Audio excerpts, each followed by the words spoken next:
Bonsoir à tous. Dans l'actualité ce soir, le président de la République, remercié par les sages de Fouta Djallon, les notables de Pita, Mamou et Dalaba ont salué l'engagement du professeur Alpha Condé pour la réalisation des infrastructures dans leur région. Mobilisation nationale pour lutter contre la fièvre à virus Ebola, une journée spéciale organisée par l'Assemblée nationale sur fond d'aide à la Guinée. Et puis Sahara Energy est la société retenue pour la fourniture de carburant aux opérateurs pétroliers en Guinée à partir du 1er novembre 2014. C'est une annonce du ministre du Commerce. Encore bienvenue à tous. Nous ouvrons ce journal sur une série d'activités du chef de l'État.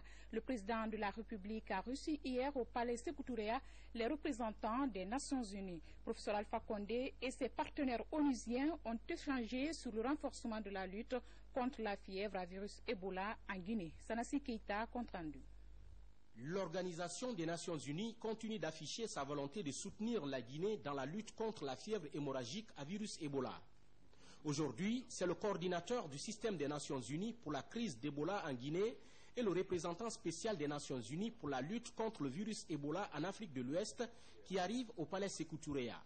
Objectif, discuter avec le président de la République sur les voies et moyens permettant de circonscrire cette épidémie en Guinée. Moi et mon équipe, nous sommes à la disponibilité entière du gouvernement et de travailler avec les acteurs qui se sont tous engagés pour la lutte contre l'Ebola. Et donc on va continuer à canaliser des efforts du système des Nations Unies. Donc je serai la personne qui va amener la contribution cohérente, efficace du système des Nations Unies à l'appui du gouvernement.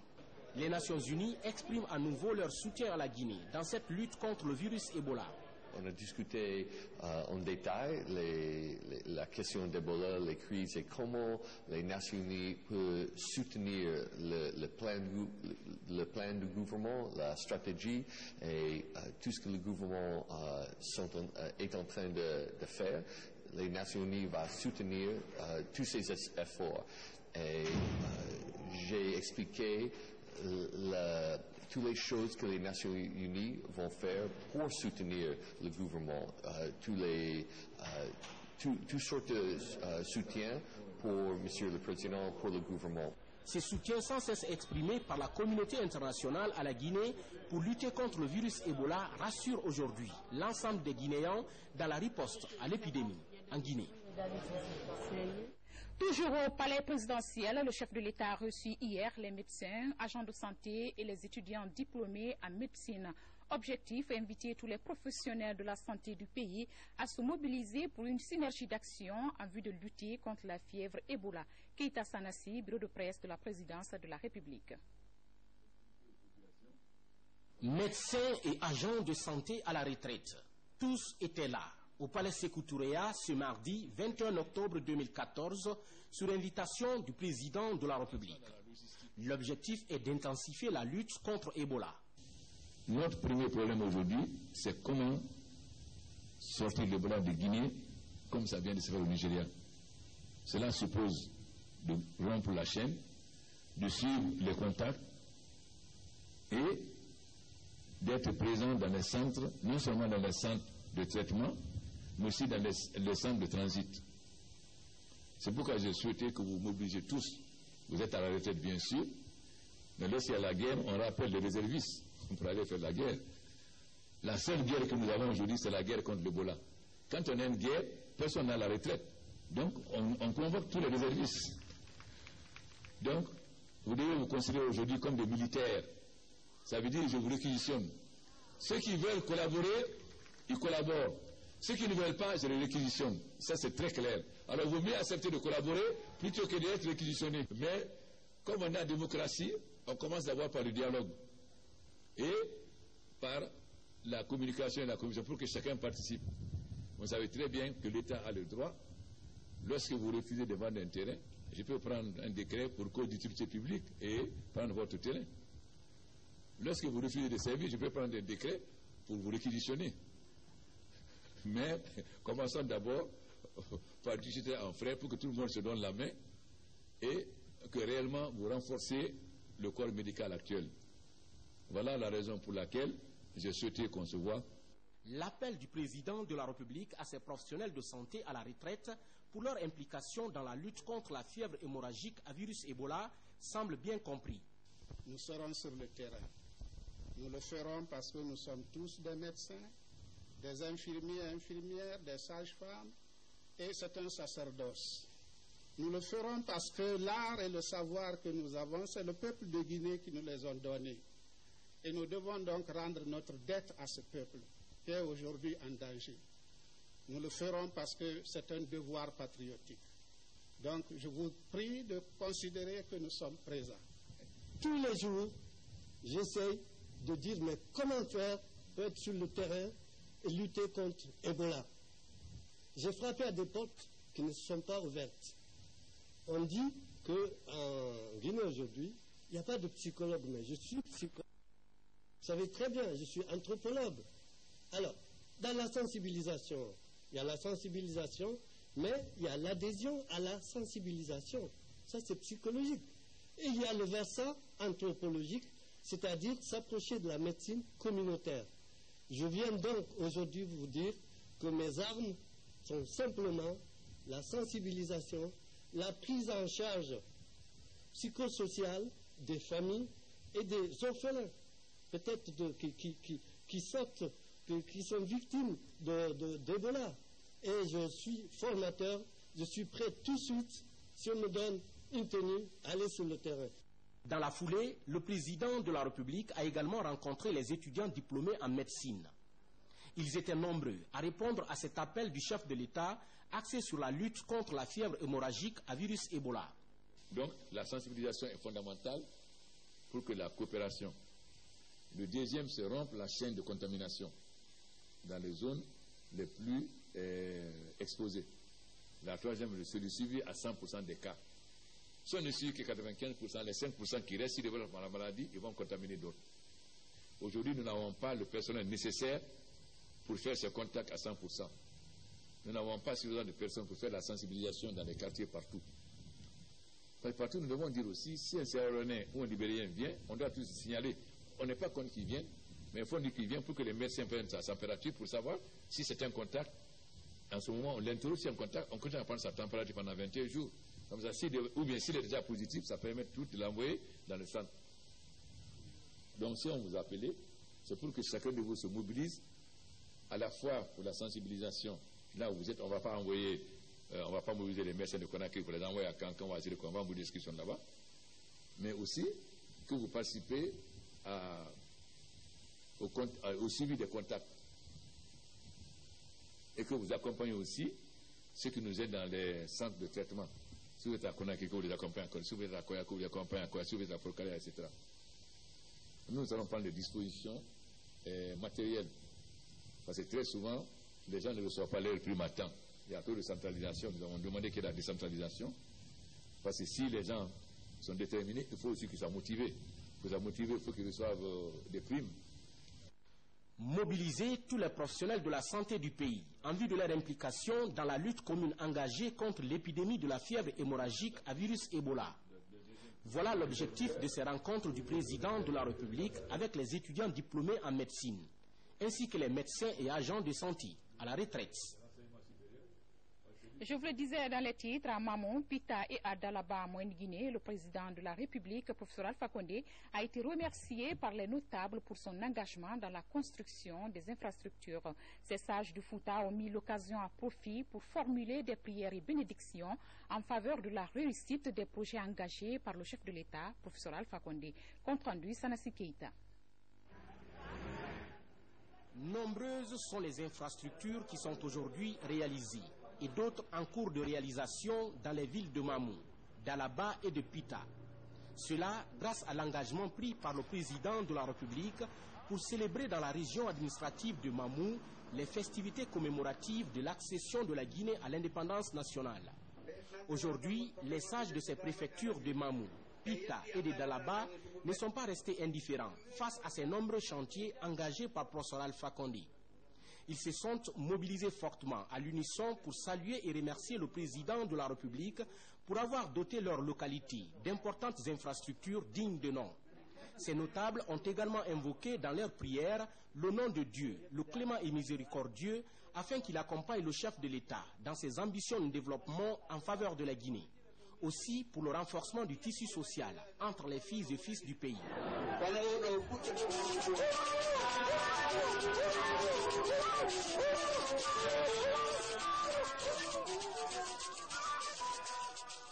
Ce signal est un souhait de bienvenue réservé au professeur Alpha Condé par les habitants de la sous-préfecture de Timbo.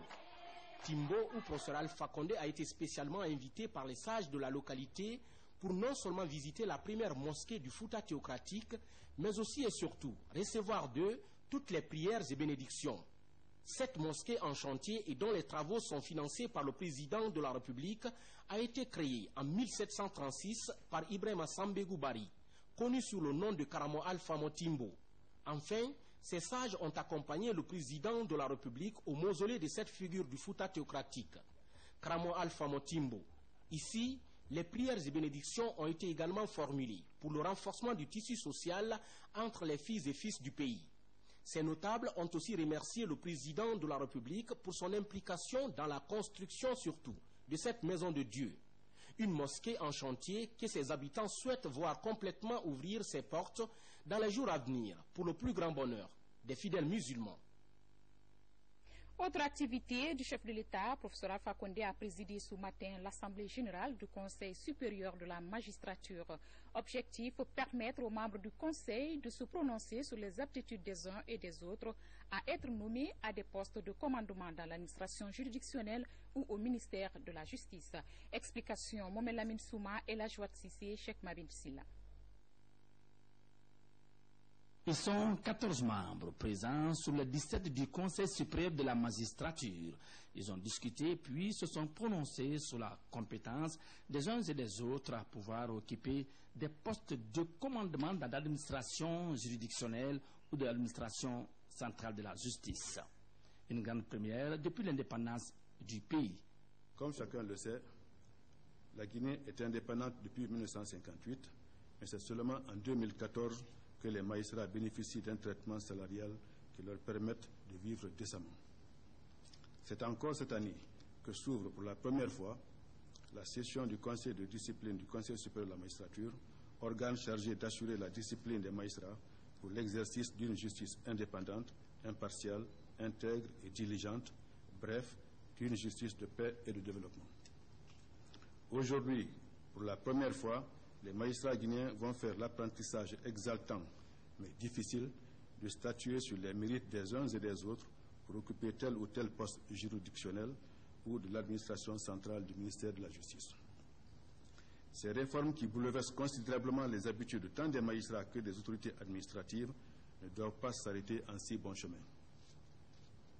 Ces actions entreprises doivent perdurer non seulement pour le bien de la justice et des magistrats, mais encore et surtout pour la mise en œuvre effective et le renforcement de l'état de droit et de la démocratie dans notre pays. En fait, Excellence, Monsieur le Président, une fois que vous aurez déclaré ouverte l'Assemblée générale et que Monsieur le ministre de la Justice aura décliné les éléments d'appréciation du projet de décret à examiner, les membres du Conseil auront à faire la démonstration de leur engagement lucide à construire une justice fondée sur la compétence et la probité. Compte tenu de la présence de 14 membres sur 17, le quorum requis par la loi est atteint. En conséquence, vous pouvez bien, Excellence, Monsieur le Président de la République, déclarer l'ouverture de notre Assemblée générale siégeant en formation plénière. Ensuite de quoi, Monsieur le ministre de la Justice présentera au Conseil ses propositions de nomination des magistrats, propositions sur lesquelles les membres du CSM auront à se prononcer par avis. Un avis majoritaire emporte la signature du Président de la République, ce qui est une première dans notre pays, mais aussi probablement dans la majorité des pays francophones d'Afrique.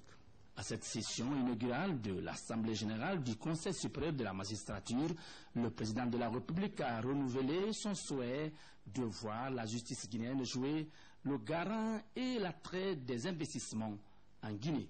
Monsieur le ministre d'État, ministre de la Justice, garde des Sceaux, vice-président du Conseil supérieur de la magistrature, Monsieur le premier président de la Cour suprême, président du Conseil de discipline du Conseil supérieur de la magistrature, Monsieur le conseiller spécial chargé des questions de réforme de la justice, Monsieur le secrétaire exécutif du Conseil supérieur de la magistrature, Madame et Messieurs les magistrats. Je viens d'écouter avec attention le discours introductif du secrétaire exécutif du Conseil supérieur de la magistrature et je m'empresse d'apaiser les uns et les autres en réaffirmant mon engagement de construire un état de droit et une démocratie pour les générations présentes et futures. Je souhaite que les sacrifices consentis par le peuple, tels qu'ils viennent d'être rappelés, vous apportent un minimum de confort et vous permettent d'exercer votre sacerdoce dans la sérénité. Je suis satisfait d'autant plus de votre devoir d'accepter d'ingratitude que vous avez utilement précisé qu'il est synonyme de respect de votre serment. Or, que dit votre serment? L'article 13 de la loi organique du 17 mai 2013 dispose: avant d'entrer en fonction, les magistrats prêtent serment d'un terme après. Je jure de bien servir et loyalement remplir mes fonctions de magistrat, de les exercer en toute impartialité, dans le respect de la Constitution et des lois de la République, de garder scrupuleusement le secret de délibération et des votes, de ne prendre aucune position publique, de ne donner aucune constitution à titre privé sur les questions relevantes de la compétence des juridictions et d'observer en tout la réserve, l'honneur et la dignité, de me comporter en toutes circonstances comme un magistrat loyal. Mais entre nous, combien de magistrats obtiennent ce devoir de réserve?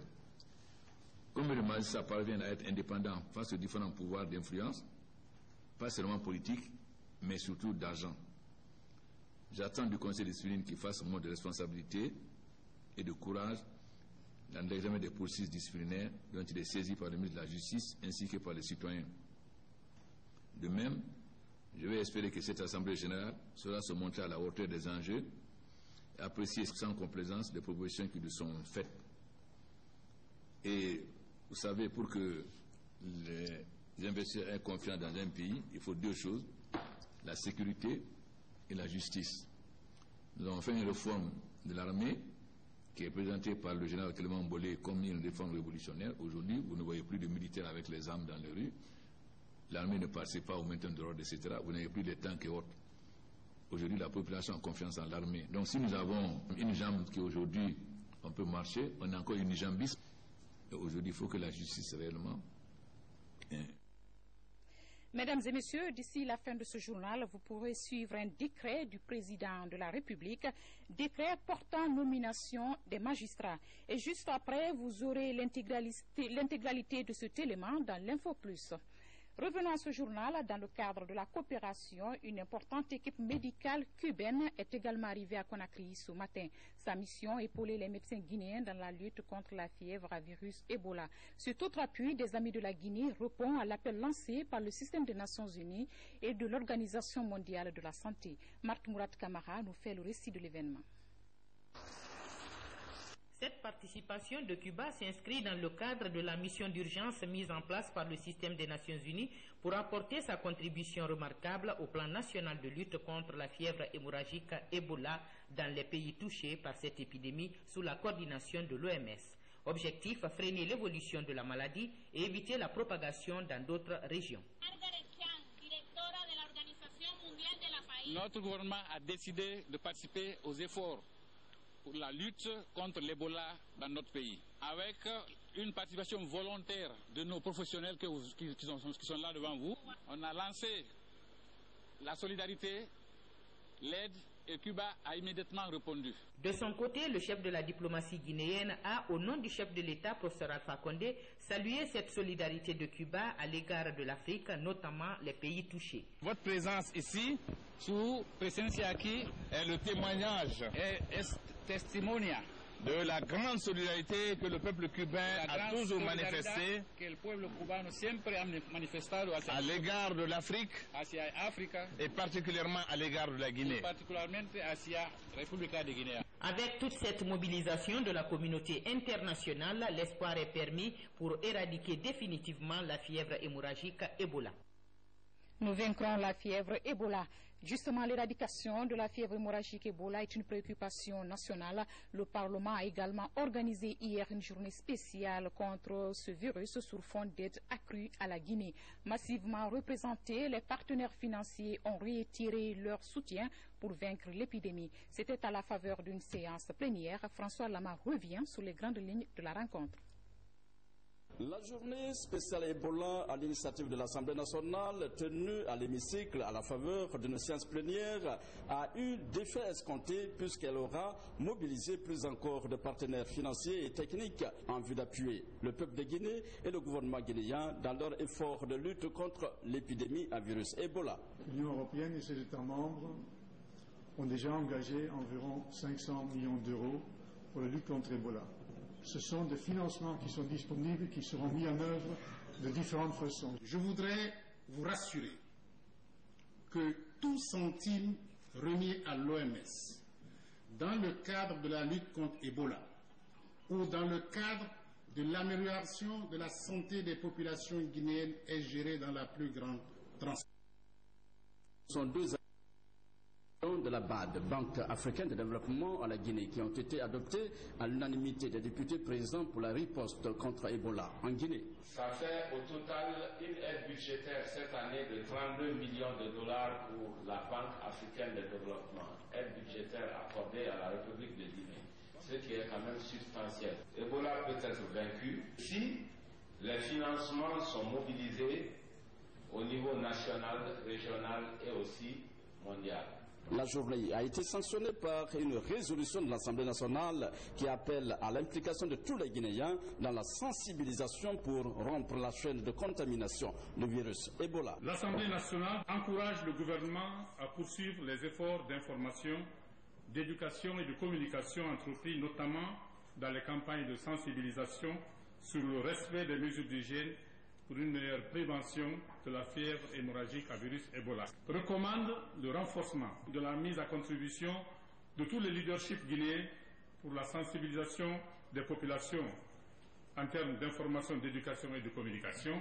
La dynamique engagée par l'Assemblée nationale réconforte le ministère de la Santé dans son approche de lutte, ainsi que les députés qui se réjouissent des appuis des partenaires, mais aussi des résultats obtenus sur le terrain. Il y a eu plus de contributions que de questions. On a été réconfortés car nos élus sont allés au-delà du diagnostic. Ils ont apporté des mesures pratiques nous permettant d'aller de façon rapide par rapport à l'éradication de cette maladie dans notre pays, pourquoi pas en Afrique et à travers le monde. Le message de l'Assemblée, c'est d'abord l'unité de toute l'Assemblée et de toute la Guinée autour du problème Ebola. Il faut qu'il y ait une action concertée entre les Guinéens, surtout entre les députés de l'Assemblée nationale. D'autres initiatives de l'Assemblée nationale sont en perspective dans le but de coordonner la lutte contre Ebola dans le pays. La mobilisation de plus en plus élargie pour vaincre la fièvre Ebola, la première dame de la République, Hadiaguéné Condé, a offert ce matin un important lot de kits d'hygiène à l'Union des femmes de la Guinée forestière, ce qui pourrait permettre à ces femmes de mieux sensibiliser leurs cibles. Ansouman Toumani Kamara, un reportage. En tant que messagères des meilleures pratiques dans la lutte contre le virus Ebola, ces femmes donnent l'exemple et elles se lavent les mains. Réunis au sein de l'Union des femmes de la Guinée forestière, ces leaders féminins reçoivent un important lot de kits d'hygiène. C'est un geste de la première dame de la République pour aider ces femmes dans la collecte de fonds et de matériel en faveur des victimes d'Ebola dans la région forestière. Composé de cuves à robinet, de seaux, de cartons de chlore et de savon, ce lot de matériel va renforcer la capacité d'intervention de cette ONG. Nous sommes contentes, nous sommes émus du geste de Madame la Première Dame. On ne s'attendait pas à ça. Ça nous a surpris. Donc vraiment, nous prenons l'engagement que ce matériel sera utilisé en bon escient. Et les ayants droit auront ce matériel. Ces kits nous permettront vraiment de sensibiliser et de faire des dons au nom de la Fondation. Le respect quotidien des règles d'hygiène, la vigilance et la mise à contribution des femmes sur la ligne de front à travers la sensibilisation sont des stratégies partagées par la Fondation Condé Hadiaguéné Kaba. L'hygiène est au cœur de la lutte contre Ebola. Le Nigeria a réussi, il n'y a pas de raison que la Guinée ne réussisse pas, y compris les deux autres pays, le Libéria et la Sierra Leone. Et c'est vrai que nous nous appuyons beaucoup sur les femmes, d'abord parce qu'elles sont les plus touchées par l'épidémie, elles sont au centre de l'éducation, c'est des éducatrices. C'est une action humanitaire avant tout, ensuite une action pour aider le gouvernement, comme nous l'avons dit, parce que l'État ne peut pas tout faire, donc il y a des associations et la Fondation est là pour pallier aux petits manquements. Et vous savez que le gouvernement s'est engagé, le président est vraiment le leader de la Manu Riva pour cette épidémie, et il compte énormément sur les femmes. Et la Fondation est un relais, donc du coup, pour aider à faire sortir cette maladie. Dans cette croisade contre l'épidémie Ebola, outre des plaidoyers auprès des partenaires, la formation des équipes de sensibilisation, la Fondation Kondé Hadjagine Kaba a aussi offert des kits d'hygiène aux écoles de Gekedou et de Macenta. Ces préfectures sont les plus touchées dans une région qui demeure l'épicentre du virus Ebola, et la couche féminine est la plus touchée selon les statistiques. L'opération de sensibilisation des membres du gouvernement se poursuit à l'arrière-pays. Dans la préfecture de Télémélé, le secrétaire général aux affaires religieuses a échangé avec les populations locales sur le renforcement des mesures préventives contre cette maladie. Par ailleurs, à Tougué, les mêmes messages sont transmis par le ministre de l'élevage au Tougueka. Les images sont commentées par Mohamed Alpha Baldi. Télémélé, première préfecture à maîtriser le virus Ebola. Grâce à la sensibilisation et à la collaboration des populations, le virus a disparu dans la localité. Pour maintenir ses acquis, le secrétaire général des affaires religieuses vient à la rencontre des acteurs sociaux de la préfecture. Au menu des débats, le renforcement de la vigilance pour éviter de nouveaux cas. Quand il y a eu cette maladie à Télémélé, tout le monde s'est levé, un seul soldat pour combattre Ebola. Ebola est sorti rapidement. Toutes les préfectures de la Guinée prennent exemple de ce qui s'est passé à Télémélé ici. Alors il fallait que moi, en tant que le parrain, je vienne pour encourager la population et pour leur demander de multiplier les efforts. Parce que si Télémélé est épargné et que Kindi a Ebola, vraiment c'est comme si Télémélé aussi a Ebola. À Tougué, au nord du pays, le ministre de l'élevage explique aux populations l'importance du respect des règles d'hygiène dans la lutte contre Ebola. Il invite les Touguékas à maintenir la vigilance pour épargner leur préfecture de la maladie. Nous, notre rôle, c'est de dire à la population de se lever, lutter contre Ebola. Ebola n'est pas une fatalité, ce n'est pas tous ceux qui sont atteints qui meurent, il y a des gens qui guérissent d'Ebola, et c'est très très important, et toutes les dispositions vont être prises pour que Ebola soit éradiqué complètement de notre région. Aujourd'hui, l'ensemble des Guinéens unissent leurs efforts pour éradiquer Ebola. Avec ces campagnes de sensibilisation, les populations sont édifiées sur la maladie et pourront mieux participer dans le combat contre la propagation de l'épidémie. Stopper l'évolution de l'épidémie de la fièvre Ebola en région forestière, c'est le challenge des autorités politiques et administratives de la localité.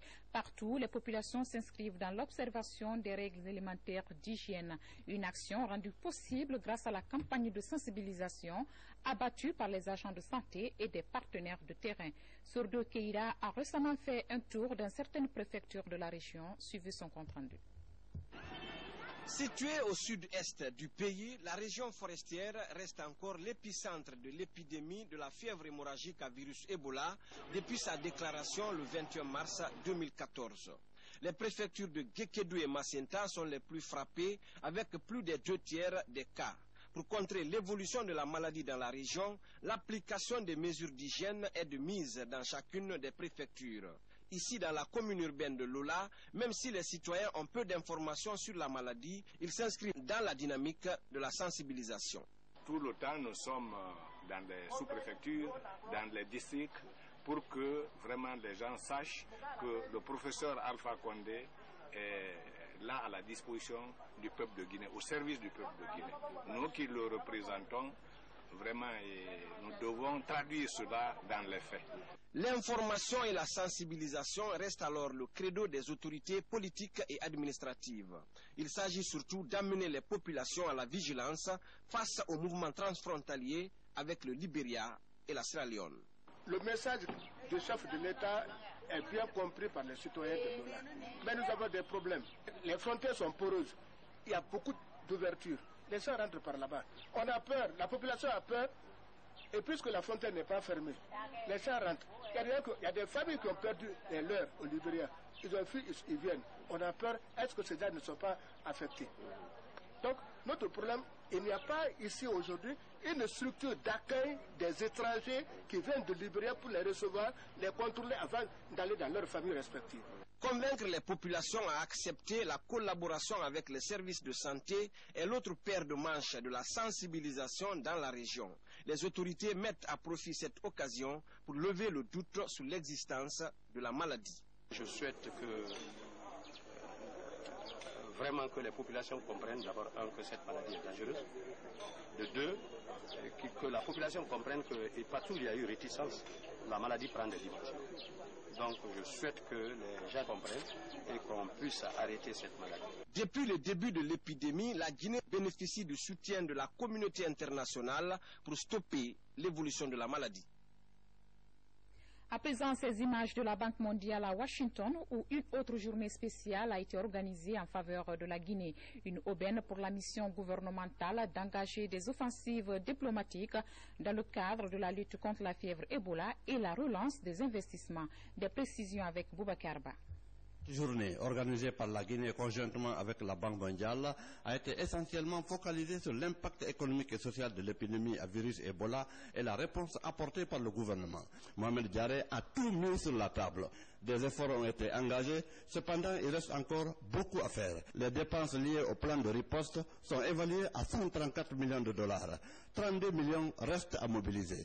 Dans le cadre du renforcement du système de santé, le coût est estimé à 817 millions de dollars et celui lié au soutien à l'économie à 300 millions de dollars, soit un besoin de financement de l'ordre d'1,2 milliard de dollars. Cette offensive diplomatique menée par la mission gouvernementale guinéenne a permis d'obtenir des échos favorables.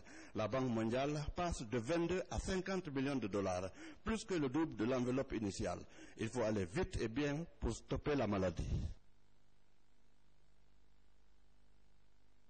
Autre sujet maintenant, Sahara Energy est la société pétrolière retenue pour la fourniture de carburant aux opérateurs pétroliers en Guinée pour la période allant du 1er novembre 2014 au 31 octobre 2015.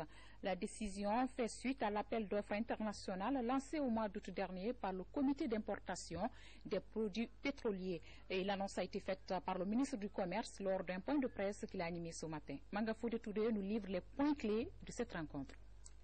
La fourniture des produits pétroliers à la Guinée posait des difficultés en termes de calendrier et de couverture des besoins de consommation de la population. Le mois d'août dernier, le gouvernement a lancé l'appel d'offres international pour la fourniture de carburant. Le processus a abouti à la signature d'un contrat de 12 mois avec la société Sahara Energy. On n'a pas eu de problème avec cette société. Ni du côté de l'État, ni du côté des marketeurs, c'est-à-dire ceux qui achètent le produit pour le livrer aux clients. Personne ne s'est plaint. Et la société, à chaque livraison, a respecté les clauses du contrat qu'elle a signé.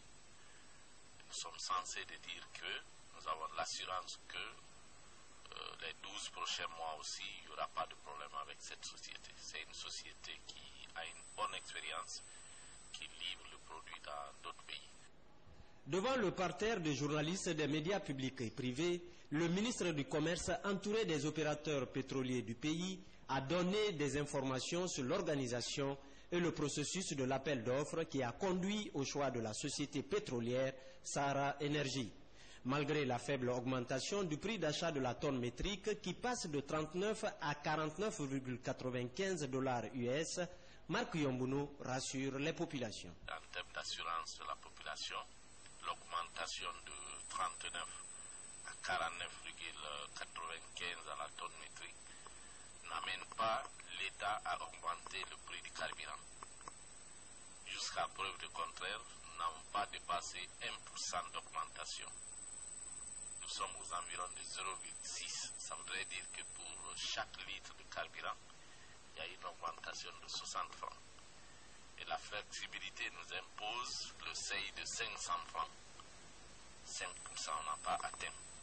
Donc pour le moment, tant qu'on est dans cette limite, on ne peut pas penser à l'augmentation du prix à la pompe. Ce nouveau contrat prévoit environ 700 000 tonnes métriques à fournir par la société les 12 prochains mois. Les autorités du commerce annoncent également la création d'une nouvelle direction nationale chargée des questions du secteur pétrolier. Pour les opérateurs, cet organe pourrait faciliter les négociations avec l'État. Et puis le ministère de la Sécurité et de la Protection civile a un nouveau ministre nommé hier par décret présidentiel. Mahmoud Cissé s'apprête à rejoindre son nouveau poste dans les jours à venir. Voici son portrait dressé par Abdul Karim Kamara. À 59 ans, Mahmoud Cissé est le nouveau ministre de la Sécurité et de la Protection civile. Juriste, économiste de son État, l'homme a fait ses études universitaires de 1976 à 1980 à la Faculté des sciences administratives et juridiques de l'Institut polytechnique Gamal Abdel Nasser de Conakry. En 1990, il obtient son doctorat en sciences administratives à l'École nationale d'administration publique de Rabat au Maroc. Marié, père de 6 enfants, le sexagénaire était jusque-là en service à l'inspection générale d'État. Nous allons nous employer à relever les défis qui interpellent actuellement l'ensemble de la population.